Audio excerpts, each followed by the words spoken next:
오늘 빌립보서 말씀 본문으로 하면 마지막 설교이지만 다음 주에 사실은 한 번 더 설교를 하도록 하고 오늘 16번째 말씀 함께 나누도록 하겠습니다.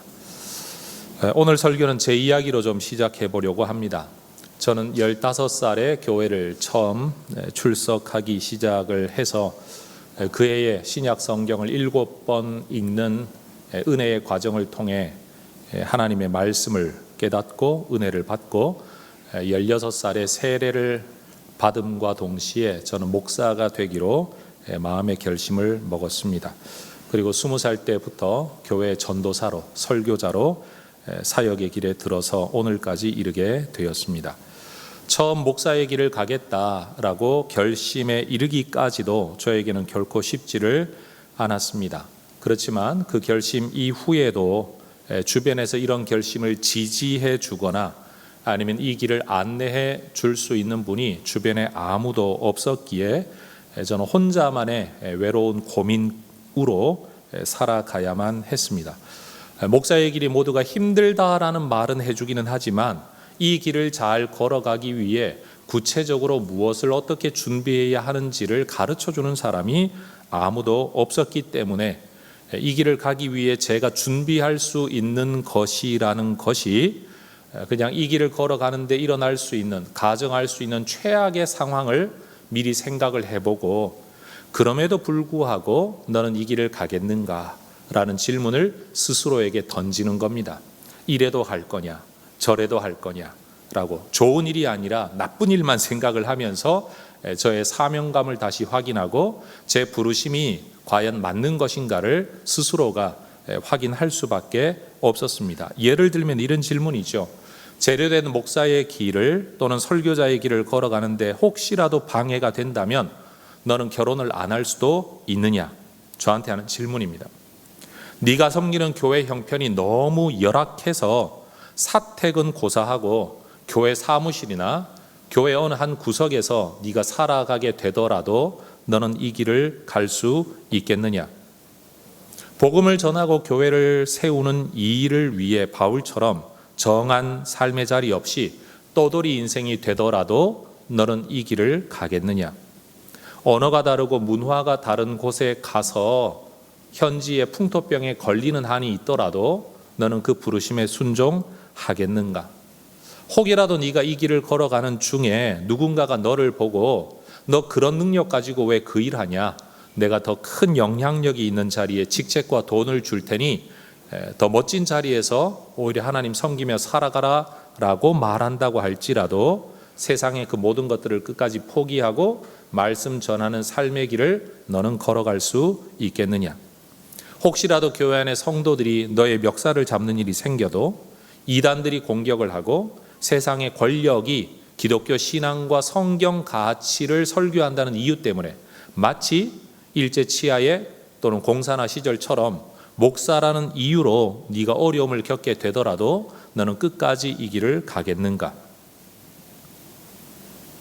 제 스스로가 생각할 수 있는 모든 어려운 상황들에 대하여 질문하고 거기에 제 나름대로 대답을 하고 결심을 해야만 제가 이 길을 계속 갈 수 있을 것 같아서 여러분 10대 중반 이후로 20대까지만 해도 저는 늘 혼자만의 고민과 생각 속에 빠져 살았던 것 같습니다. 그래서 저는 제 젊은 날에 대한 기억, 결혼 이전에 제 젊은 날에 대한 기억이 그렇게 밝고 행복하고 좋은 게 아닙니다. 그런 일이 절대 일어나지 않지만 너 그때로 돌아가고 싶으냐라고 누가 묻는다면 나는 절대로 돌아가기 싫다. 저에게는 너무나도 어두웠고 침울했고 늘 고민이었고 늘 생각에 빠져 살았던 어려운 때였기 때문입니다. 그런데 그런 저의 삶을 돌아보고 지금 제 삶을 바라보면 지금 저의 삶은 이전에 제가 고민하고 각오했던 상황과는 비교도 안 될 만큼 여유롭고 평안하고 행복하고 무난합니다. 제가 각오했던 것에 비해서 현실은 어떤 면에서 보면 너무 쉽습니다. 여러분 논리적으로 보더라도 각오가 확고할수록 현실이 상대적으로 쉽게 느껴지는 법 아니겠습니까? 예를 들면 이런 거죠. 10대 맞을 거라고 각오하고 있는데 5대를 맞으면 맞은 건 아프긴 하지만 얼마나 행복하겠습니까?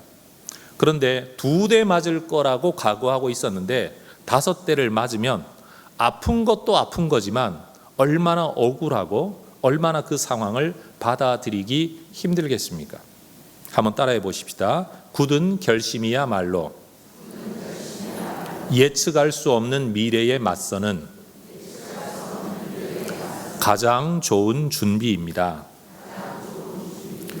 혹시 이 자리에 계신 성도님들 가운데 지금 여러분이 처해 있는 상황이 참 마음에 들지 않거나 아니면 억울하거나 아니면 받아들이기 힘든 처지에 있다면 여러분 스스로에게 이런 질문 한번 해보시면 좋겠습니다. 나는 무엇을 기대하고 있었던가? 내가 무엇을 기대하고 어떤 각오를 하고 있었기에 지금 이 상황을 내가 받아들이지 못하고 있는 것인가? 개인적으로 저는 오늘 설교의 본문이 되는 이 빌립보서 4장의 말씀을 읽을 때마다 저는 지나온 저의 삶을 자꾸 생각하게 됩니다. 왜냐하면 바울의 모습을 보면서 바울도 역시 살아보지 않은 삶의 길을 내다보면서 어떤 일이 자기에게 주어질는지 모르는 상황 앞에서 자신의 삶을 걸어가기 위해 그 역시도 참 많은 각오를 미리 하고 있었구나라는 이런 생각을 하게 되기 때문입니다. 물론 바울이 각오했던 것대로만 살지는 않았습니다. 바울이 각오했던 것과는 전혀 다른 형태의 평안을 누리며 바울도 살기는 했었죠.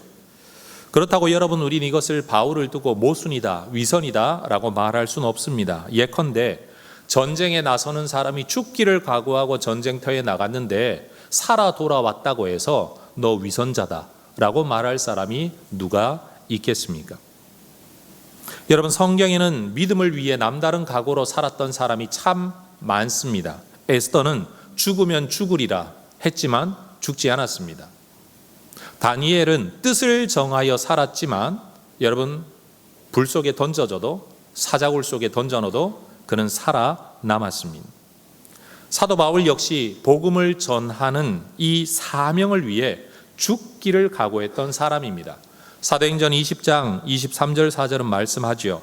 오직 성령이 각성해서 내게 증언하여 결박과 환난이 나를 기다린다 하시나 내가 달려갈 길과 주 예수께 받은 사명 곧 하나님의 은혜의 복음을 증언하는 일을 마치려 하면은 나의 생명조차 조금도 귀한 것으로 여기지 아니하노라. 바울은 이미 결박과 환난과 죽음을 각오하고 그 길에 들어서고 있었던 겁니다. 사도행전 21장 13절에도 말씀하지요. 나는 주 예수의 이름을 위하여 결박당할 뿐 아니라 예루살렘에서 죽을 것도 각오하였노라. 따라하십시다. 각오하였노라. 한 번 더 각오하였노라.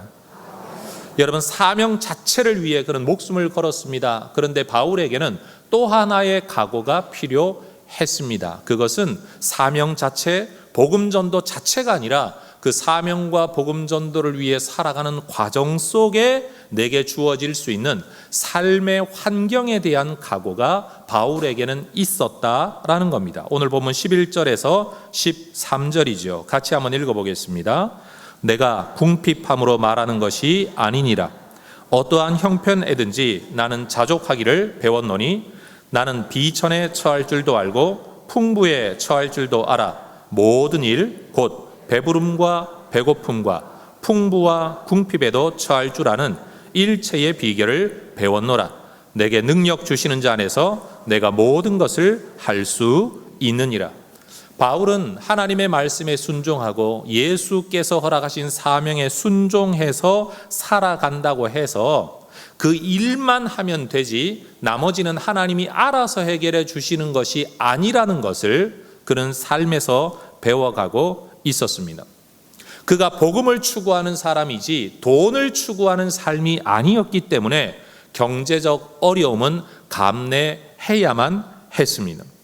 그래서 바울은 비천, 배고픔, 궁핍 또는 그 반대가 되는 풍부와 배부름, 어떤 상황이 되든지 나는 복음 전하는 자체를 위해 살아가는 사람이지 상황 때문에 이 길을 갈 거냐 말 거냐를 결정해서는 안 된다라고 스스로 각오하고 있었다라는 겁니다. 복음을 전하는 일 외에 그 이외의 것에 대해서는 나는 개의치 않는다라고 그 자신에게 각오했다라는 말입니다. 여러분, 내가 모든 것을 할 수 있다라고 말하는 13절의 말씀도 바울이 나는 능력이 있다라는 말이 아닙니다. 모든 것을 예수 안에서 할 수 있다라는 말은 내가 주님 안에 있다는 확신 속에서 어떤 형편에 처하더라도 나는 예수 붙들고 사명 붙들고 이 길을 가겠다. 나는 끝까지 이 길을 가겠다. 상황이 사명을 가로막게 하지 못할 거다라는 각오의 표현이라는 사실입니다. 여러분, 두려워하거나 아니면 피하려는 조건이 많은 사람이라면 바울처럼 모든 것을 할 수 있다라고 말하지는 못할 겁니다. 이것 때문에 안 되고 저것 때문에 안 되는 사람은 모든 것을 할 수 있는 사람이 아닌 거죠. 성도 여러분, 우리는 이 땅을 사는 동안에 예수를 믿겠다라는 각오는 하는데 그 다음이 문제예요. 예수를 믿으면 하나님이 알아서 다 복 주실 거라고 챙겨주실 거라고 막연히 그렇게 혼자 기대했다가 내가 기대하는 대로 되어지지 아니하면 하나님한테 혼자 삐져가지고 믿음을 잃어버리고 낙심하고 절망하는 경우가 얼마나 많습니까? 우리에게는 믿음에 대한 결단만큼이나 그 믿음의 길을 걸어가는 과정의 상황이 어떠하든지 나는 이 믿음을 놓치지 않겠다라는 각오가 필요하다라는 겁니다. 직장 생활하는 여러분에게 한번 여쭤보고 싶습니다. 여러분, 직장에서 하는 일이 힘드십니까? 아니면 직장에서 살아가는 자체가 힘드십니까? 사실은 일이 힘들기보다는 그 일을 하는 과정 속에서의 사람들과의 관계, 일어나는 상황이 우리를 훨씬 더 힘들게 할 때가 많습니다. 여러분, 우리가 사람을 사랑해서 결혼을 한다라고 하면 그 사람만 사랑할 수 있는 상황이 벌어지지 않습니다. 그 주변의 것들이 훨씬 더 우리를 괴롭게 하는 거죠. 그러니 여러분, 우리는 바울에게 있었던 이 두 가지 각오가 우리에게 있어야 될 줄로 압니다. 하나는 사명 자체에 대한 각오, 이 길을 가겠다라는 각오. 두 번째는 뭐냐? 이 길을 가는 주변 상황과 처지가 어떠하든지 나는 자족하고 거기에 개의치 아니하고 이래도 괜찮아 저래도 괜찮아. 내가 원하는 것을 기도할 수는 있지만 기도하는 대로 이루어지지 않는다고 할지라도 나는 자족하고 이 길을 가겠다라는 결단이 우리에게 필요하다라는 말입니다. 여러분, 목사가 주로 성도들에게 나타나는 모습은 양복 잘 차려입고 여러분 목사 가운을 입고 주로 설교하는 모습으로 나타납니다만 여러분, 설교 때문에 목사직이 힘들다고 생각하는 목사들은 거의 없습니다. 왜요? 그건 이미 각오했으니까. 말씀의 메인 사람이 되고 말씀을 연구하는 사람이 되고 말씀을 묵상하고 전파하는 사람이 되기를 이미 각오했으니까. 그런데 이 말씀 전하는 일을 힘들게 만드는 게 뭐냐? 목사로 살아가는 과정에서 일어나는 교회 생활, 성도들과의 관계, 사회에서의 관계가 여러분 오히려 우리를 더 흔들어 놓을 때가 있다라는 겁니다. 그러니 여러분, 말씀 전하는 이 일을 하려고 하는 사람은 말씀 전하겠다라는 각오와 함께 말씀 전하는 이 일에서 일어날 수 있는 주변의 상황이 어떠하든지 개의치 아니하고 흔들리지 아니하고 그 상황을 다 자족으로 받고 이 일에 집중하겠다라는 또 다른 각오가 우리에게 필요하다라는 말입니다. 여러분, 자족을 배워가며 자족을 결심하고 각오하는 하나님의 백성들 되시기를 주의 이름으로 축원합니다. 성도 여러분, 우리가 하나님께서 허락하신 내 생명 귀히 여기고 하나님의 은혜와 섭리 안에 있는 줄 알고 살아가겠다라고 하면 살아야지라는 마음과 함께 살아가는 과정이 어떠하든지 심지어 내가 얼마나 어려움을 겪더라도 바울처럼 자족해야 되겠다. 여러분, 우리 스스로가 이런 결심을 다시 한번 할 수 있게 되기를 주의 이름으로 축원합니다. 원하는 것만 결심한다고, 얻고자 한다고, 기도한다고 그 길을 갈 수 있는 게 전혀 아니라는 겁니다.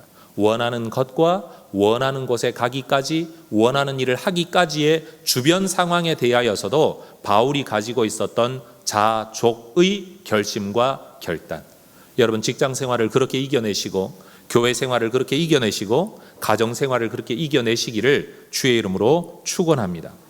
여러분 바울이 마게도냐인의 환상을 봄으로써 그의 선교 사역의 방향이 유럽을 향하게 되었습니다.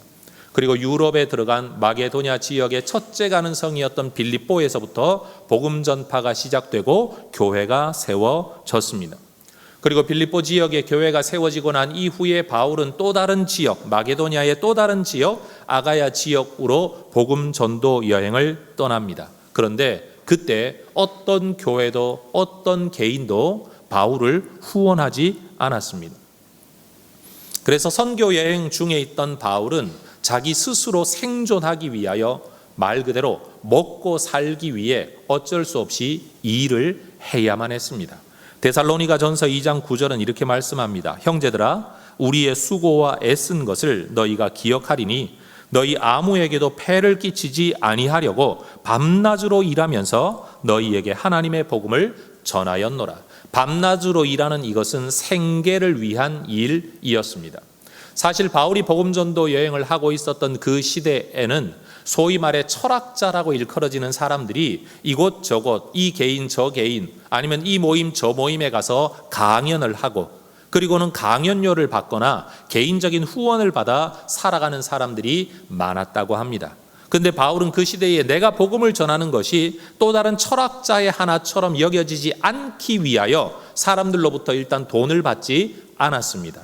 그리고 또 하나는 이제 막 복음을 전도하고 있는 교회와 초신자들에게 부담과 폐를 끼치지 않으려고 그는 후원을 요청하지 않고 자기 스스로 자비량하는 일을 하며 이 복음 전도 사역을 하고 있었다라는 겁니다.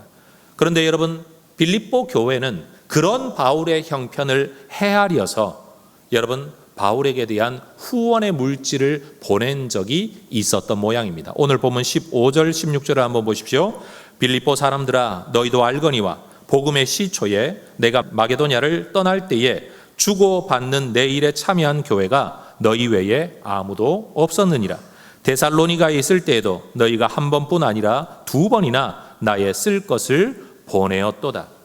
여러분 다른 어떤 교회들도 어떤 개인도 바울의 복음 전도 사역에 대하여 자기가 받은 사명, 자기가 할 일이라고 여기고 있을 그때에 아니면 우리 형편도 우리가 챙기기 힘들다라고 여기고 있던 그때에 빌립보 교회는 두 번이나 여러분 특별하게 헌금을 해서 이것을 전달했다라는 겁니다.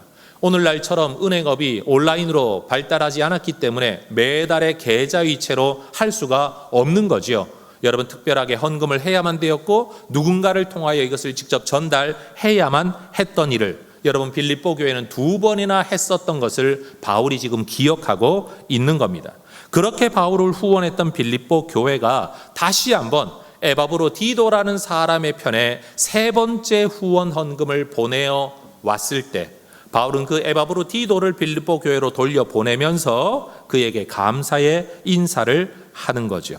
여러분 10절을 한번 보십시오. 내가 주 안에서 크게 기뻐함은 너희가 나를 생각하던 것이 이제 다시 싹이 남이니 너희가 또한 이를 위하여 생각은 하였으나 기회가 없었느니라. 바울이 기뻐하는 이유가 뭡니까? 빌립보 교회가 바울 자신을 기억하고 있다는 것. 그들의 생각 속에 그들의 기도 속에 내가 있다는 사실이 참 고마웠습니다. 그리고 여러분 바울의 사역에 협조하고 도와야 되겠다라는 생각은 가지고 있었지만 여건이 여의치 않다가 그것이 다시 싹이 났다라는 표현처럼 다시 한번 힘을 모아 후원헌금을 보내온 것에 대해 바울이 굉장히 고마워하고 있는 겁니다. 여러분 여기서 착각하지 말아야 될 게 있습니다. 바울이 나는 자족하기를 배웠다. 어떤 형편에든지 처하기를 나는 그 일체의 비결을 배웠다라고 하는 말이 나는 물질 없이 살겠다라는 결단이 아니라 물질이 없고 부족하더라도 이 길을 가겠다라는 결단이지 헌금 절대 보내지 마라, 후원헌금은 절대 안 받겠다 이런 결심은 아니었다라는 것입니다. 여러분 바울은 풍부와 궁핍을 개의치 않겠다라는 11절에서부터 13절의 이 편지 말이 혹여라도 빌립보 교회 성도들이 읽을 때 아니 그러면 필요 없는 걸 우리가 보낸 건가? 라는 생각을 하지 않게 되도록 그들이 한 일에 대하여 칭찬을 하고 있죠. 14절입니다. 그러나 너희가 내 괴로움에 함께 참여하였으니 잘하였도다. 따라하십시다. 잘하였도다. 어떤 성경학자들은 오늘 본문에 나타난 빌립보서 4장의 바울의 모습을 보면서 뭔가 모순된다 라고 이야기를 하는 분들도 있었습니다. 왜냐하면 앞에서는 자족하기를 배웠다, 일체의 비결을 배웠다 라고 말해놓고 뒷부분에 가서는 고맙다, 잘했다 라고 말하는 게 위선적이다, 사람이 앞뒤가 안 맞다 라고 생각할 여지가 있다라고 해석을 한다는 거죠. 그러나 저는 그 해석에 동의할 수가 없습니다. 각오는 각오인 것이고 감사는 감사인 거죠. 다시 말해 여러분, 전쟁터에 죽기를 각오하고 나갔다가 살아 돌아온 것을 여러분 위선이라고 말할 사람이 누가 있으며 나는 죽기를 각오했기 때문에 죽어야 된다라고 말할 사람이 누가 있겠습니까? 각오는 그만한 각오였고 지금 주어진 현실, 살아남은 것, 물질의 후원을 받은 것, 이것은 감사한 일인 거죠. 여러분, 우리는 바울이 빌립보 교회의 후원에 대하여 감사를 표현하고 있는 이 내용을 조금 깊이 들여다 보아야 합니다. 여러분, 감옥에 갇혀 있는 사람에게는 모든 것이 힘든 괴로움이고 특별히 돈 없는 것도 힘들겠지만 아마 심리적인 외로움, 고립감, 알 수 없는 미래, 나 혼자 내동댕이 쳐졌다라는 마음들이 훨씬 더 힘들었을 겁니다. 그래서 바울은 빌립보 성도들에게 무엇을 감사하고 있느냐? 10절이 말하는 것처럼 너희가 나를 생각하고 있다는 것, 그리고 그 생각하고 있는 것을 생각으로 끝내지 않고 우리가 당신을 기억하고 있습니다, 우리가 당신의 사역을 지지하고 있습니다, 당신의 삶에 동참하고 싶습니다 라고 표현해 준 것에 대하여 바울은 깊이 고마워하고 있다라는 겁니다. 어쩌면 빌립보 교회 안에서도 야, 감옥에서 무슨 돈이 필요하냐, 소문으로 듣자 하니까 이 감옥에서 바울이 이제는 사형당할지도 몰라, 그러니 기도나 하자라고 말하는 사람도 아마 있었을 것입니다. 생각은 하고 기도로만 하나님께만 표현하자라는 사람도 있었겠죠. 그러나 빌립보 교회 성도들은 바울을 기억하고 생각하고 바울의 처지를 헤아리고 그러면서도 바울의 괴로움에 참여하고 그들이 가지고 있었던 생각과 마음을 표현하기로 결정했고 그것을 실행을 했습니다. 그러니 여러분, 바울에게 대한 후원금도 감사하지만 그 후원금 안에 담겨 있는 마음이 얼마나 고맙습니까? 이 빌립보 교회 자체도 해야 할 일이 얼마나 많았겠습니까? 그런데 에바브로 디도라는 사역자를, 우리 교회를 위해 일해야 될 사역자를 바울을 돕고 섬기며 옥바라지를 하라고 파견을 해준 것이 바울에게 얼마나 고마웠겠습니까? 어쩌면 빌립보서 안에서 바울이 빌립보 교회를 향한 깊은 사랑을 표현하는 내용들을 볼 때 다른 교회와는 정말 차별이 될 정도로 바울이 빌립보 교회에 대하여 깊은 사랑을 표현하는 이유가 빌립보 교회가 보여준 이런 사랑 때문이 아닐까, 저는 그런 생각도 해보는 거죠. 사실 말해 손바닥도 마주쳐야 소리가 나고 사랑이라는 것도 서로 간에 오고 가는 게 있어야 더 깊어지고 관계도 가꾸고 공을 들여야 깊어지는 것이지, 한 번 알고 지낸다고 해가지고 그 사람을 위해 인생을 걸겠다, 그 사람의 괴로움에 참여하겠다, 이런 마음이 일어나지는 않는 것 아니겠습니까? 여러분, 바울이 빌립보 교회를 얼마나 사랑했습니까? 1장 8절에서 말합니다. 내가 예수 그리스도의 심장으로 너희 무리를 얼마나 사모하는지 하나님이 내 증인이시니라. 바울 스스로가 세운 교회가 그렇게 많았어도 예수 그리스도의 심장으로 너희 무리를 얼마나 사모하는지 하나님이 내 증인이시다. 4장 1절도 말씀합니다. 나의 사랑하고 사모하는 형제들, 나의 기쁨이요 면류가 아닌 사랑하는 자들아. 여러분, 우리도 이 땅을 사는 동안에 서로의 관계가 더 깊어지도록 관계를 가꾸고 관계에 공을 들이고 마음에 있는 사랑을 표현하는 하나님의 백성들이 되시기를 주의 이름으로 축원합니다. 알고 지낸다고 사랑이 깊어지지 않습니다. 여러분, 관계는 맺어가야 하는 겁니다. 바울은 이러한 개인적인 이유, 그들의 마음에 내가 있었다는 것, 그리고 그들의 마음을 물질로 표현해 주었다는 감사함 외에 그는 여기에 더 큰 의미를 부여하는 하나의 이유가 있었습니다. 17절 보십시오. 내가 선물을 구함이 아니요 오직 너희에게 유익하도록 풍성한 열매를 구함이라. 여러분, 이 구절을 좀 쉽게 이해를 하자면 바울은 빌립보 교회의 후원에 대하여 어떻게 해석을 하고 있느냐, 이것은 빌립보 교회의 신앙 성장의 열매로 해석을 했다라는 겁니다. 하나님 나라에 동역하도록 자기들의 형편만 챙기는 게 아니라 복음 사역에 뭔가 참여하도록 그들의 책임감이, 그들의 의식이, 그들의 헌신이 자라났다라는 점에 대하여 바울은 지금 칭찬을 하고 있다라는 겁니다. 여러분, 마음 없는 일에 돈 쓰는 사람이 누가 있겠습니까?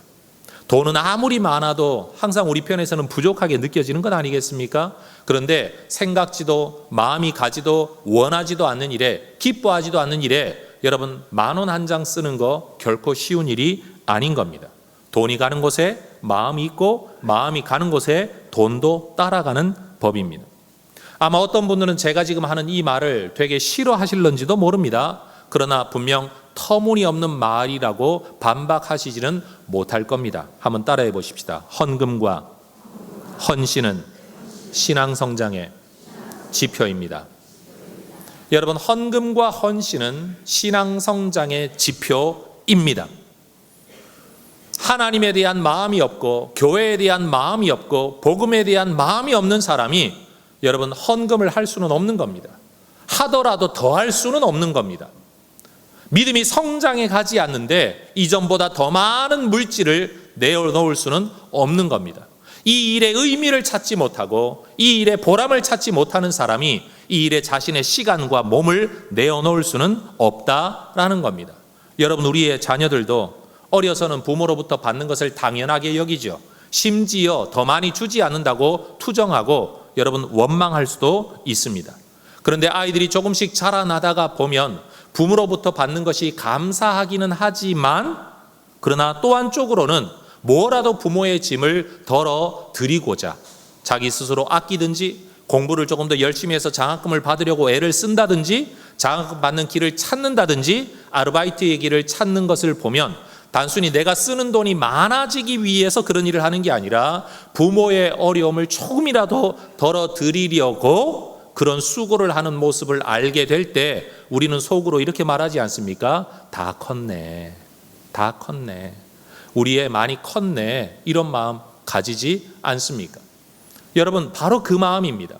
우리가 처음에는 초신자요, 나 하나 구원받고 나 하나 복받는 것이 전부일런지는 몰라도 이 믿음이 자라가고 하나님의 마음을 알게 되고 하나님께서 하나님의 종들을 통해 오늘 우리에게까지 이 복음이 전파되었다라는 사실을, 그것이 감사하게 받아들여질수록 지금도 누군가가 복음 전파를 위해 애쓰고 수고하는 일에 내가 조금이라도 참여해야 되지 않겠는가.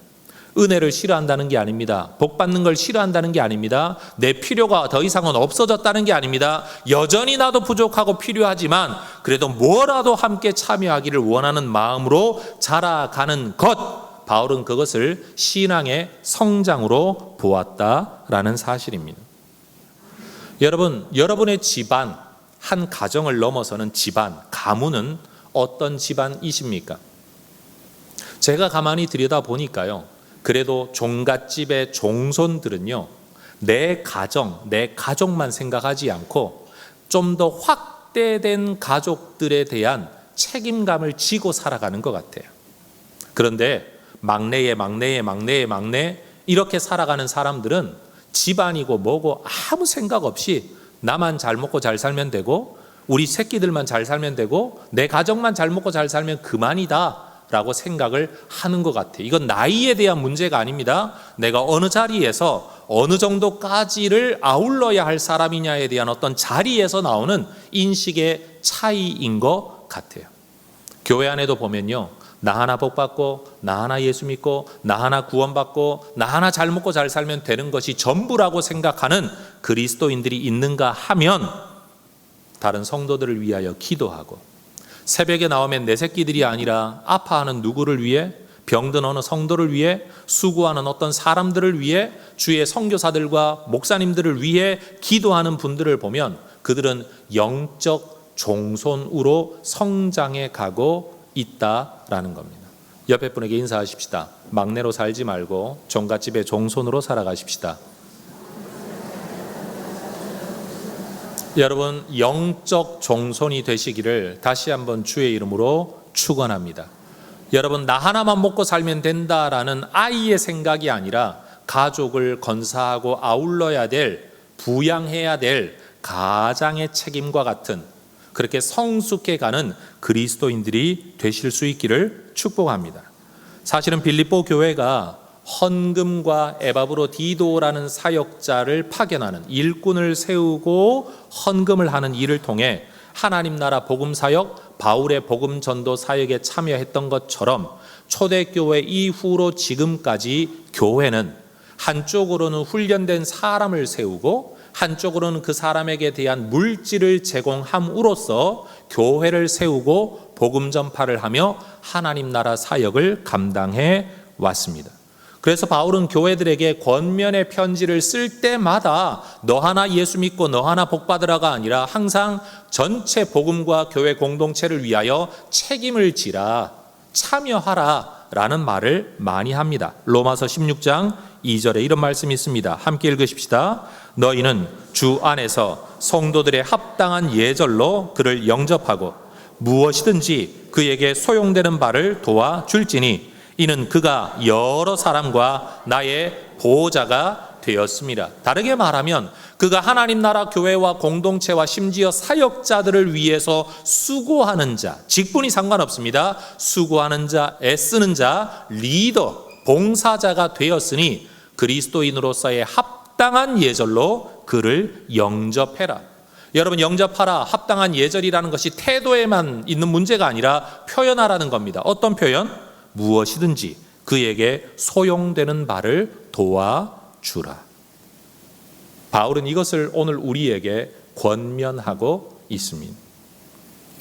사실 예수님께서도 이 땅에 계실 때에 우리의 구원을 위하여 자신의 목숨을 내어놓으셨고 하늘의 능력을 가지고 병자를 치료하시고 심지어 죽은 자도 살리셨지만 인간의 몸을 입고 이 땅에 오신, 인간으로 오신 예수님께서도 이 땅에서 사역하시는 동안에는 사람들의 물질적 후원이 필요했었습니다. 많은 경우 교회 다니는 사람들이 이 일은 언급하기를 싫어합니다. 왜요? 돈 문제니까요. 우리 존귀하신 예수님이 누구의 돈이나 얻어먹고 사셨다 이런 말을 하기를 싫어하는데 그것은 현실이었고 사실입니다. 성경 누가복음 8장 3절에 이런 구절이 있습니다. 같이 한번 읽어보십시다. 헤롯의 청지기 구사의 아내 요한나와 수산나와 다른 여러 여자가 함께하여 자기들의 소유로 그들을 섬기더라.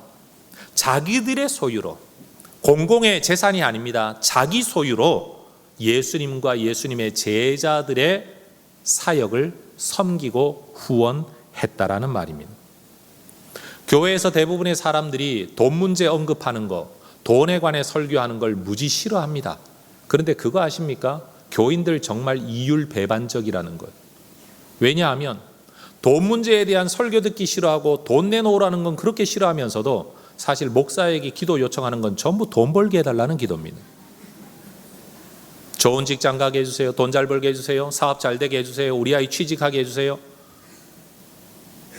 나는 늘 그렇게 돈을 원하면서도 돈을 필요로 한다라는 존재라는 것을 그렇게 강조하면서도 하나님의 교회와 복음 사역자들에게 돈이 필요하다는 사실은 애써 외면하려고 하는 습성들이 우리에게 있다라는 겁니다.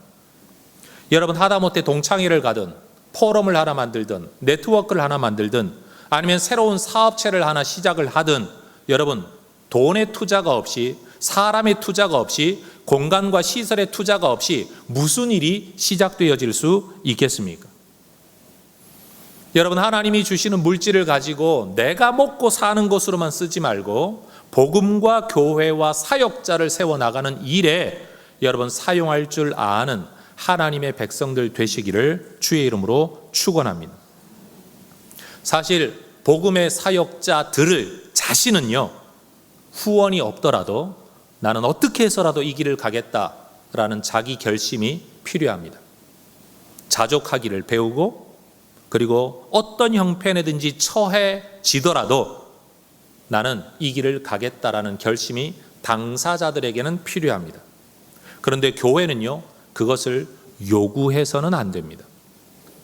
교회는 교회에게 요구되어지는 또 다른 명령이 있습니다. 합당한 예절로 그들을 영접해라. 무엇이든지 소용되는 대로 그들을 도와주어라. 여러분, 서로가 자기가 져야 할 책임을 상대방에게 요구해서는 안 됩니다. 그래서 제가 결혼 주례를 할 때마다 이런 표현을 쓰지 않습니까? 남의 대사를 뺏지 말아라. 자기 신호등 보고 자기 길 가야지 남의 신호등 보고 남에게 뭔가를 요구하지 말아라. 아내에는 아내의 길이 있고 남편에게는 남편의 길이 있다. 남편이 아내 보고 성경에 이런 구절이 있는데 너 왜 하지 않냐? 요구하기 전에 자기 길 걷고, 아내가 남편에게도 성경 봐라, 남편은 이라고 말하지 않았느냐? 라고 요구하지 말고 아내의 길을 걷는, 그래서 자기 길을 걷는 두 사람이 만났을 때 이 가정은 천국의 모형이 되는 가정이 될 수 있을 것이고, 상대의 책임만을 요구하고 비난하는 사람들이 만났을 때는 그들이 비록 성경을 믿고 성경을 인정하는 사람이라고 할지라도 여러분, 하나님 나라 가정을 이루기가 힘들다는 사실입니다. 성도 여러분, 우리 모두가 자기에게 주어진 길을 성실하게 걸어갈 수 있는 하나님의 백성들 되시기를 주의 이름으로 축원합니다. 우리 각자에게 있어야 할 각오가 있다라는 겁니다. 여러분, 바울은 자비량해서라도 나는 이 길을 가겠다라는 각오, 빌립보 교회는 어떻게 해서든지 복음의 일에 참여하는 것이 하나님을 기쁘시게 하는 일이라는 그 각오, 각자에게 주어진 각오 말입니다. 혹시 부부라도 같이 앉지 않으셨더라도 옆에 분에게 그렇게 인사하십시다. 우리 각자에게 주어진 길을 잘 걸어가십시다. 시작. 많은 사람들이 돈은 하나님이 주시는 복이라고 생각을 하지만 돈은 복이 아닙니다.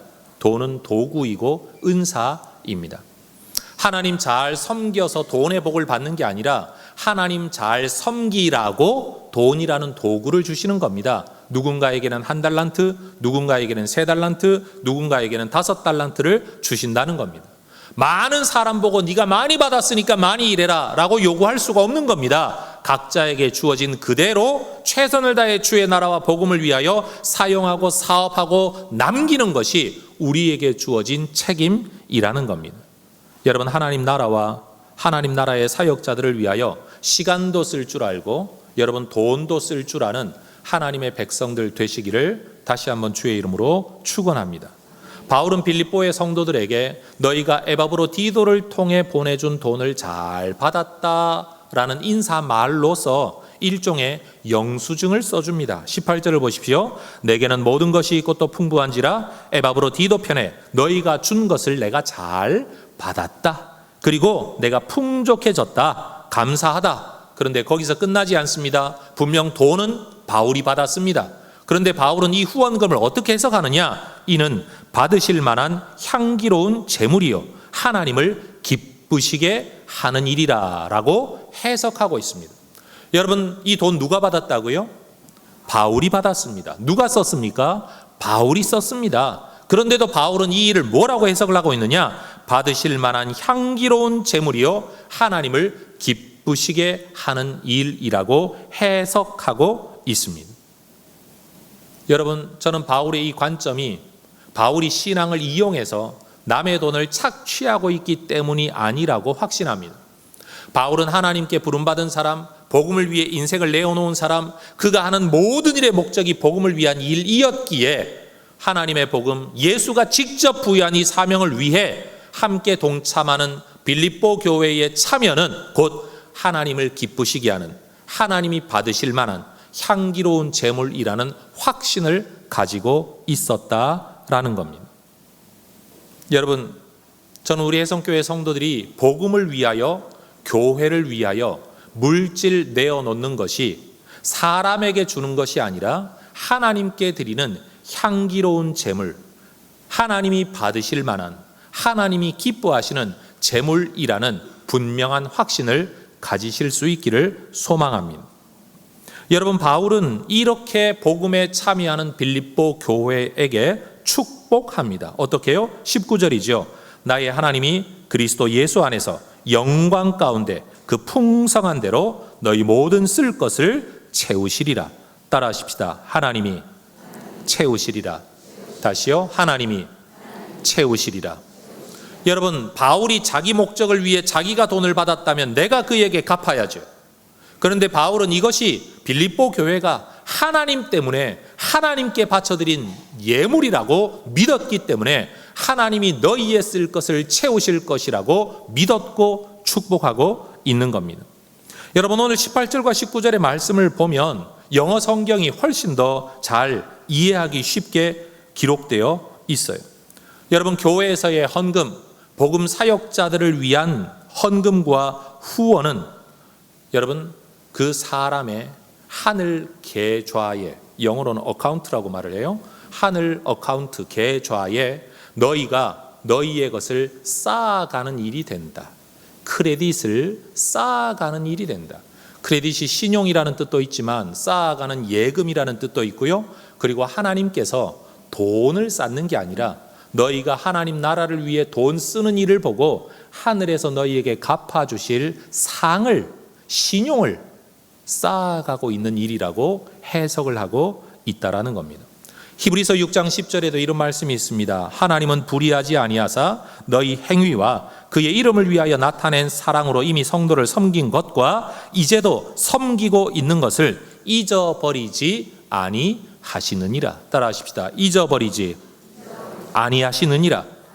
여러분, 우리가 성도를 섬기는 일, 하나님의 나라를 위해 일하는 것, 하나님의 복음을 위해 일하는 것, 수고하며 섬기는 것, 헌금하는 것, 우리 하나님은 절대 잊어버리지 않고 우리의 하늘 어카운트에 우리의 크레딧을 쌓아 가신다라고 이야기하고 있습니다. 바울은 자기의 형편을 헤아려 여러분, 내 괴로움에 참여하고 함께 동참해주는 성도들, 하나님께서 그들의 형편을 헤아리시고 그들의 괴로움에 참여하셔서 그들에게 필요를 채워주실 것을 축복하고 있습니다. 따라하십시다. 심은 대로 거두리라. 그러면서 바울은 빌립보서 전체의 마지막 인사말을 하죠. 21절에서 3절, 그리스도 예수 안에 있는 성도에게 각각 문안하라. 나와 함께 있는 형제들이 너희에게 문안하고 모든 성도들이 너희에게 문안하되 특히 가이사의 집 사람들 중 몇이니라. 주 예수 그리스도의 은혜가 너희 심령에 있을지어다. 바울은 이 모든 편지의 마지막 말에 문안하라라는 말을 몇 번이나 반복하고 있습니다. 그런데 여러분, 바울이 문안하다, 물을 문자입니다. 안부를 묻는다라는 뜻 아닙니까? 여러분, 이 안부를 묻는 일은 단순히 지나가는 말로 잘 지내세요? 식사는 하셨어요? 라는 정도의 인사가 아닙니다. 빌립보 교회에 편지를 써보내면서 너희가 서로 문안하라 라고 바울이 말하기 직전에 바울이 보여준 모습, 바울이 빌었던 축복이 뭡니까? 너희는 나의 괴로움에 참여하였으니 잘하였다. 하나님이 그 모든 것들을 받으시고 하나님이 너희 모든 필요를 채워주실 것을 내가 믿는다. 따라하십시다. 문안은 축복입니다. 다시요. 성도의 문안은 예수의 이름으로 서로를 축복하는 것입니다. 누군가를 통해 나의 필요를 채워주시고 내 괴로움을 헤아려 주신 그 하나님의 은혜에 감사하여 우리가 다른 사람을 문안하며 축복해야 되는 게 뭐냐? 하나님이 그 사람에게도 그의 괴로움에 누군가가 참여하고 그의 필요를 누군가가 헤아려 하나님께서 누군가의 손길을 통해 그의 필요를 채워주시기를 기도하고 축복하는 것. 여러분, 이게 바로 성도의 모습이라는 겁니다. 요즘 젊은 사람들 사이에 유행하는 일 중에 하나가 아이스 버킷 챌린지라는 게 있습니다. 얼음 양동이 도전. 번역 그대로 하면 얼음 양동이 도전이에요. 여러분, 양동이에 얼음을 가득 집어넣고 여러분 그 찬물과 얼음물을 뒤집어 쓰면서 여러분 얼마나 괴로운 일입니까? 그런데 우리가 어떤 일에 참여합니다라는 것을 혼자 영상으로 찍어서 여러분 그렇게 참여하고 후원금도 내고 이 다음 사람은 이 사람도 이 일에 참여하기를 원합니다 라고 영상에다가 누구 이름을 부르면 이제 그 사람이 그 다음에 또 얼음물 뒤집어 쓰고 참여하고 후원금 내고 또 그 사람을 다른 사람 지적하면 그렇게 이어가는 아이스 버킷 챌린지라는 게 있습니다. 환경 문제 때문에도 인권의 문제 때문에도 아니면 또 다른 좋은 어떤 사업을 위해서도 이런 일들이 젊은 사람들에게 선하고 착한 일이 하나의 재미난 어떤 행동을 통해 이렇게 이어지는 일들이 있습니다. 저는 이런 생각을 한번 해봅니다. 여러분 옛날 수련회 때 가면 마니또 게임이라는 거 해본 적 있으십니까? 마니또는 천사라는 말입니다.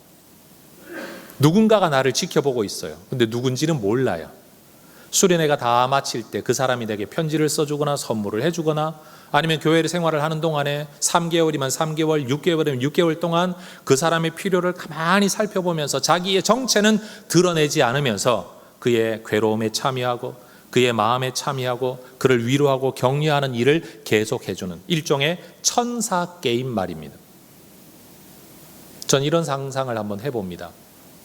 바울에게는 빌립보 교회가 마니또였어요. 여러분은 누구의 마니또가 되어 주실 수 있겠습니까? 모든 사람을 책임질 수는 없습니다.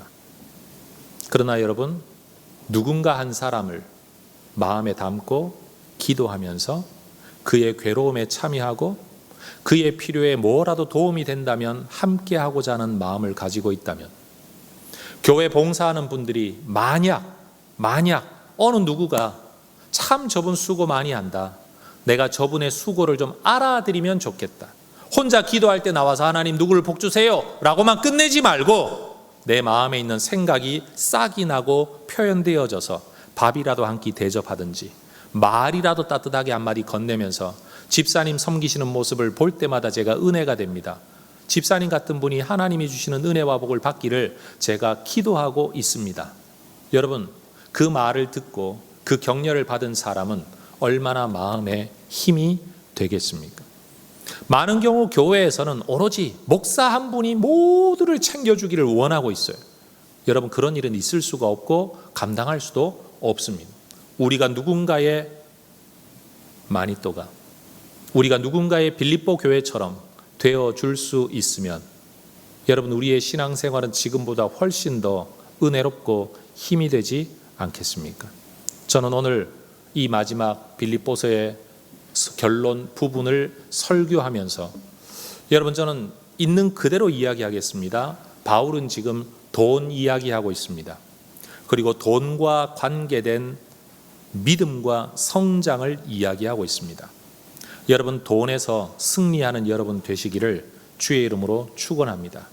여러분들도 월급을 받고 심지어 자식들이 주는 용돈을 받고 살고 부모님이 주는 용돈으로 살아가고 목사도 사례를 가지고 살아가지만 누구는 내야 되고 누구는 받아야 되는 게 아니라 누구든지 자기에게 주어진 자원을 가지고 하나님 나라 사업에 하나님 앞에 향기로운 재물이 되도록 하나님이 받으실 만하고 하나님이 기뻐하실 만한 방법으로 사용함으로써 한쪽으로는 사람을 세워가고 한쪽으로는 복음을 세워가고 또 한쪽으로는 교회를 세워가면서 우리의 하늘 어카운트에 크레딧을 많이 쌓아가는 하나님의 백성들 되시기를 주의 이름으로 축원합니다.